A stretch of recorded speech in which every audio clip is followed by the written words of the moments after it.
Ni siku nyingine tena ambayo tunakwenda kukutana katika Gift Online TV katika Zoom Sport, ambapo tunazungumza mengi mazuri ambayo yanaweza kutufahamisha taarifa mbalimbali za kimichezo, za kiburudani, lakini pia mimi nimeamua kuchagua za kimichezo. Ni uongozi wa Yanga umeanza kuweka mezani hatma ya nahodha wake Bakari Mwamnyeto, huku sintofahamu kuhusu mkataba mpya wa beki huyo ikiendelea kuzua mjadala mkubwa ndani na nje ya klabu hiyo. Mwamnyeto ambaye amekuwa nguzo muhimu katika safu ya ulinzi ya mabingwa hao wa Ligi Kuu Tanzania Bara anatarajiwa kumaliza mkataba wake mwishoni mwa msimu huu, lakini hadi sasa hakuna mazungumzo rasmi yaliyoanza kati yake na uongozi wa Yanga kuhusu kuongeza mkataba mpya. Lakini ukosefu wa taarifa za wazi kutoka ndani ya klabu umeongeza pressure kwa mashabiki na wanachama wa Yanga ambao wameweza kuhoji mustakabali wa nahodha huyo ndani ya kikosi, hasa kuzingatia mchango wake mkubwa katika mafanikio ya timu hiyo msimu ya hivi karibuni. Lakini baadhi ya wadau wa soka wanasema ukimya huo unaweza kuwa ishara ya mipango mipya inayofanywa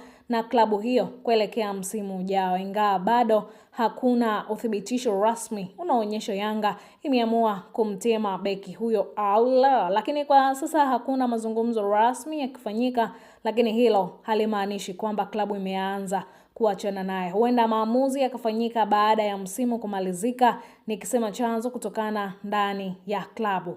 Wakati hali ikiwa hivyo, taarifa zinaelezwa kuwa Yanga imeanza kuangalia uwezekano wa kufanya marekebisho kwenye safu yake ya ulinzi, ikiwa ni sehemu ya mkataba wa kuongeza ushindani ndani ya kikosi kuelekea msimu ujao wa mashindano ya ndani na kimataifa. Lakini majina ya mabeki kama Nasri Komba wa TR United pamoja na Mohamed Musa wa Mashujaa FC yameanza kuhusishwa kwenye mipango ya uongozi wa Yanga kutokana na kiwango chao kizuri kilichoibua macho ya vilabu vikubwa nchini. Hadi sasa klabu ya Yanga haijatoa tamko rasmi kuhusu hatma ya Mwamnyeto wala mipango yoyote ya usajili wa mabeki wapya, huku mashabiki wakisubiri kwa hamu hatma ya nahodha huyo ambaye ameendelea kubeba jukumu kubwa la uongozi ndani ya kikosi hicho. Kikosi hicho ni kikosi cha Young Africa, ambapo tunaweza kuona nini ambacho kitaendelea. Mimi na wewe hatujui, lakini baki na Gift Online TV Zoom Sport ili uzidi kupata vyote ambavyo vinafanyika na nini ambacho kitakuwa ni hatma nzuri ndani ya nahodha huyo Mwamnyeto. Baki na Gift Online TV na mimi ni Esther Mamkwe.